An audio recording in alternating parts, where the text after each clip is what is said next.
Greetings everyone, and Great here for another Age of Empires 3 replay. Spawn on the north side as the red Ethiopians, so Platypus Slayer1. What was that name? Spawn on the bottom right side as the Hasua, we have PistolPete, which sounds like you should be playing as Mexico or US with the Outlaws. Looks like the local deer being collected on up, and let's take a look at what natives are on the map. On the natives, we've got the Kalmoth settlement, probably butchered that. You can have access to the Kalmoth riflemen. And since both players are the African civilization, so both players will have to spend influence in order to get them out. Skirmish are versed in wide ranges of trade. They can pick up treasures, slowly gather from all natural resources except for mines or huntable animals. So they can't hunt or mine, but they can collect up berry bushes, farm, and trees? Interesting. And now here we got the Nutka settlement. The Nutka settlement, I remember seeing some of these guys in the campaign. The clubmen, armored wooden club, which I believe is basically a jaguar warrior variant. And war chief, an elite version of them, I guess. I'm not so sure what this looks like. There's also a shipment one, which I'll get at your home city spawn point, and maybe you retrain him should he fall in battle. So it looks like a secondary hero. Huh. Interesting. Seems like we're maybe Western United States. I'm thinking this map is. I don't know, honestly. We do now have the, of course, the local population being killed off, and now the Hasua player cannot bring his first shipment. Let's see what deck he's going for. Villagers. He does have access to the Hasua kingdom. Ships all fallen builders up until the reach age. So it looks like all the fallen builders up until the reach age. So if you go for exploration, you get one university builder. If you go for commerce, you get one trade builder and a university builder, etc., etc. So you can potentially get 5. Interesting card. How do you pronounce that? The villagers gather faster, particularly from natural resources. So it's a counterpart to the European card, which gives plus 10% gathering rate. This is plus 15% gathering rate for all natural resources, plus 5% on the not natural. So in my opinion, that is significantly better, because you more rely on natural resources the entire game.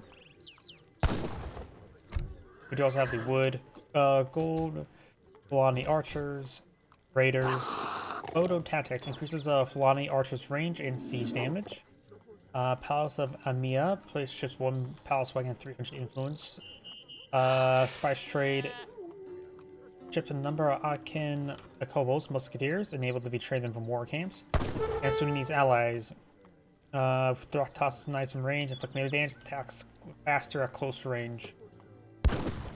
Juka, have been announced that, ship a number of villagers and Girots, 5/5, adds 5 bed build limit for Girots, I'm guessing.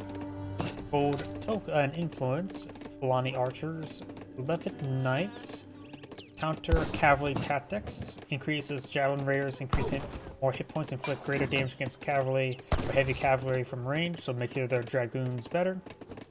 Fulani archer tactics, Fulani's archers attack and hit points increase. 1 cannon boat.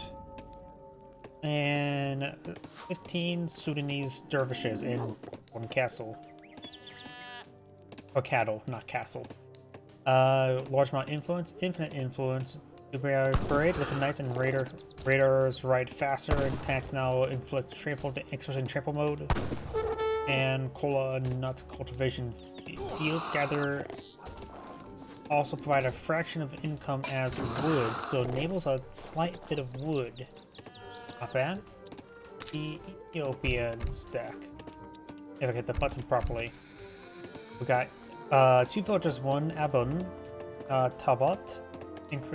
All the existing newly constructed mountain monsters contain additional coin. Adds 900 coin to inventory. I wonder if that means not necessarily into your inventory, but it means it can collect additional 900 coin. Not bad. I wonder if that also applies to monsters not on top of mines as well. More villagers, wood, gold, influence, times 2, particularly prize Bull, good for trade. Shotel Warriors. Gains in hit points. Gains in hit points increased by 50%. Falsid Castles. Ships 1 palace wagon and 200 token influence. Aussie Gold improves all gold coin gathering. Doesn't say all the percentages, so maybe 10%. 1,000 wood, 1,000 token, Gaussians, 1 Sebastopol mortar, cartridge currency, enables enemy infantry and cavalry, grants a small sum of coin in addition to experience when defeated. Not bad. Cheswa riders, javelin riders, and Ormo warrior attack armor and attack increase. 20% and 10 armor. Ships an additional Ras Nefanian attack improve by 15%. 5 Abens increase the bill limit by 3. Asian reforms. All villages increase. It's just a plus 50% gathering rate from all resources, including the mountain monasteries and Abens auto gathering rate.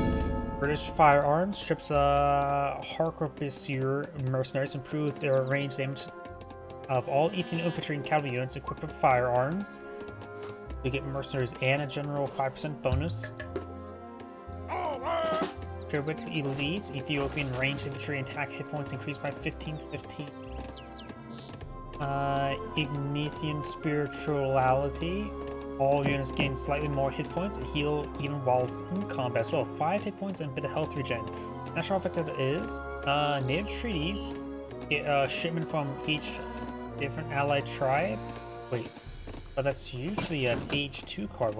That must be some sort of more powerful than H4, isn't it?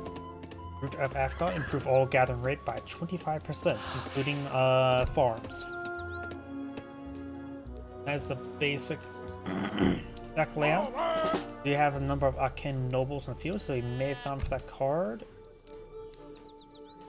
Appears he has gotten the card for the Akin nobles, giving them musketeer variant. Also reduces the influence cost, or reduces down to 0, and does get a set price for these musketeers. They do have a bit of AoE damage to their range attack as well, so I'm not sure how it compares them to other standard musketeer.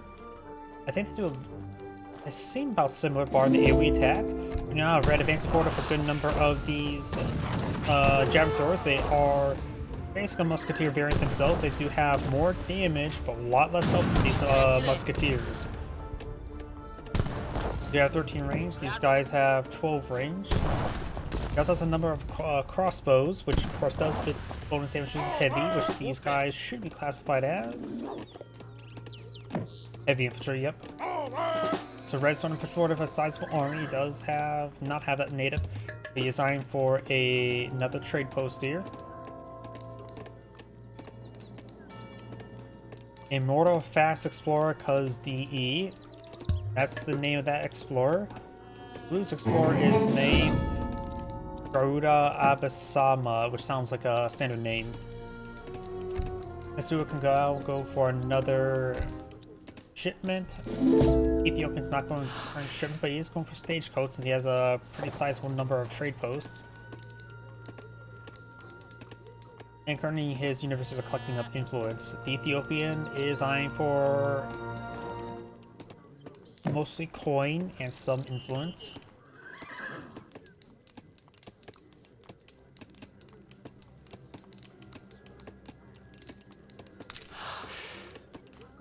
There's a handful of villagers are currently idle for blue. That's probably a little bit oversight. Now being retasked here. Blue is being corralled into his town center. Does have a good number of wildlife around the granaries, however, so they will not need to venture out too far on the map. He does need some more of the musketeers, and they don't cost influence based on that card. He's going for another round of musketeers. Start pushing forward.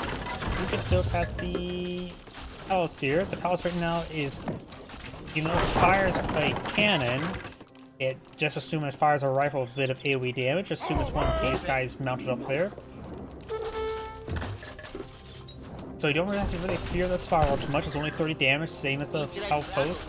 But he does have to fear these housing going on down. The Hasua player does need his housing there. Now he's at 1 spare population. Does have one of the musketeers queued on up. He does have enough wood to get another house. You may want to eye for that. We have the Fortress Age now, and prize bowl shipment has arrived for the Ethiopian player. Yes, he has. Trying to fall back there. We do have Sudanese allies being brought in. 15 Sudanese skirmishers, or dervishes. I'm not sure what they're classified as. His crossbows, while they do bonus damage versus heavy, the bonus damage is minimal, but plus 25%, making it so they basically do 20 damage. It's nothing too significant in comparison to these guys, which does 24. So these crossbows, the biggest advantage right now is simply they just have extra range.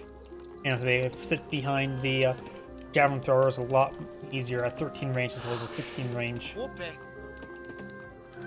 These musketeers do have 20 damage, already standard siege damage there. And let's see what the dervishes are like. If they are shock infantry, that wouldn't be they are, let's see, looks like they're a skirmisher variant.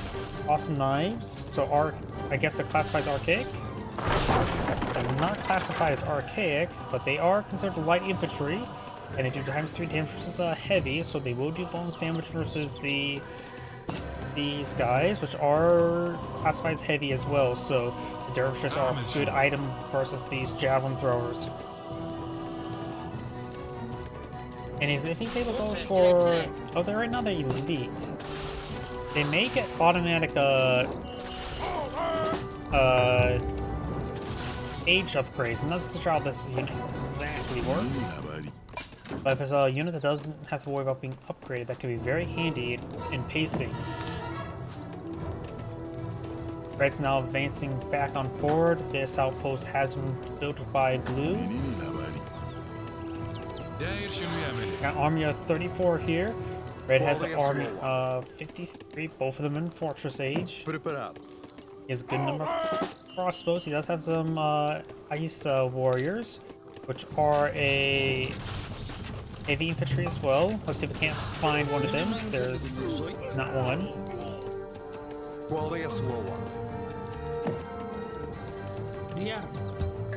Oh, looks like they are another javelin thrower variant. They are a... Oh, are they a native unit? No, there's none of these natives on this map. So it looks like it more or less is a native unit, but does have extra bonus versus cavalry at range, in which we are going to see a handful of Ormo warriors, heavy cav, with a charged musk attack and a rapid melee attack. They are classified as heavy cav as well. Those javelin throwers, unique javelin throwers, of course, they do bonus damage versus cavalry. It doesn't care if it's heavy cav or cav, like cav. Just do bonus damage versus cav.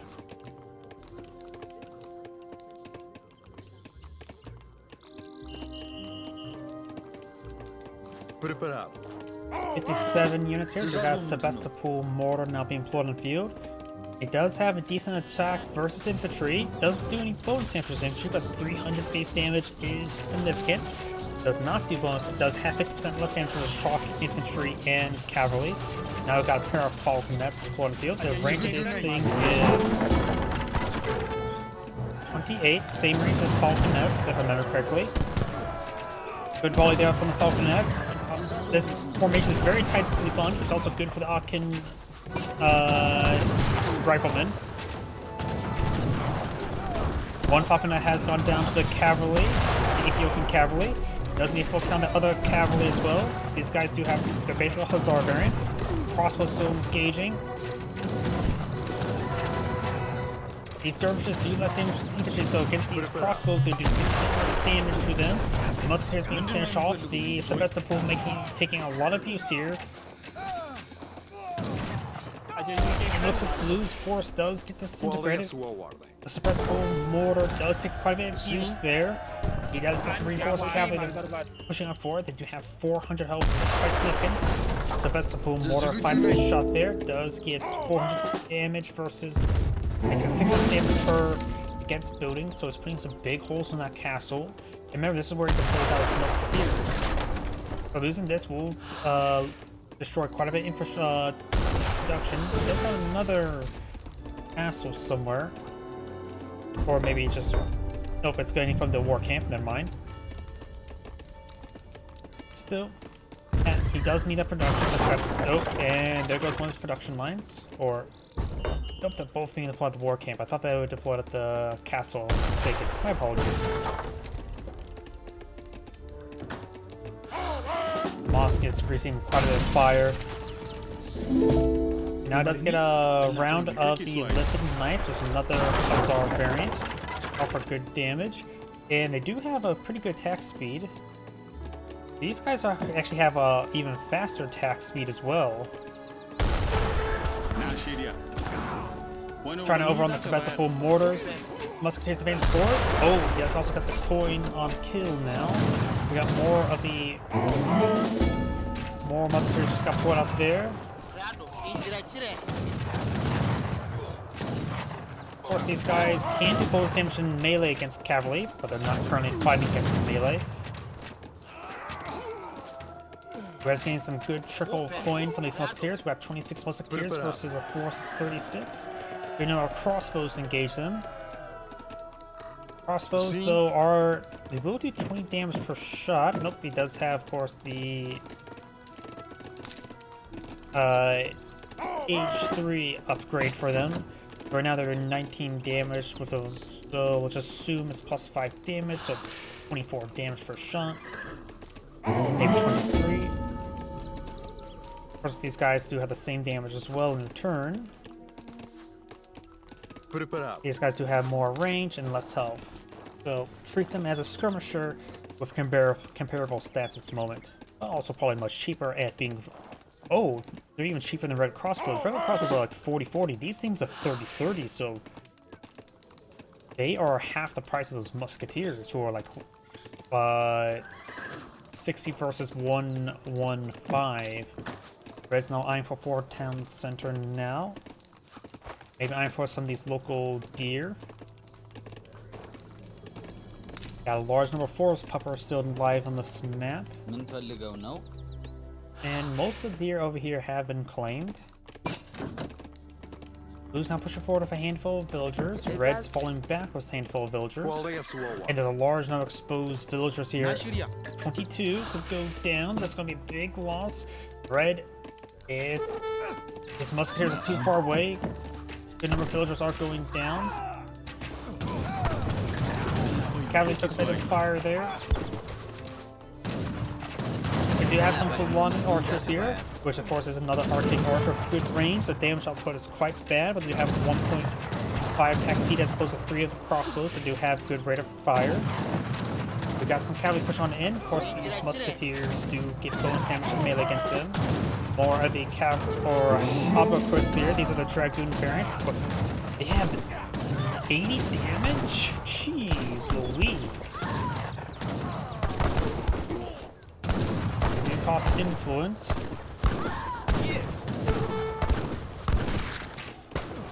Now got the Lifted Knights advancing on forward. Oh, and the game has ended. You know, I actually don't know who won. I'm assuming Blue back to the game. He doesn't say who won, who lost. It's sometimes clear, sometimes not clear. Red has 32 units, and these units 14. So yeah, I think Blue backed out of the game. He has the smaller force. It looks pathetic, but there's a lot of corpse in the field that looks blue, and the villagers in the mix, which was only 3 left. Wow, how many villagers went down? That may be one reason why you went back to game. Yeah, 1842. Yep, definitely Blue back to the game. It's Anna Great saying, thank you for watching, and on to the next replay.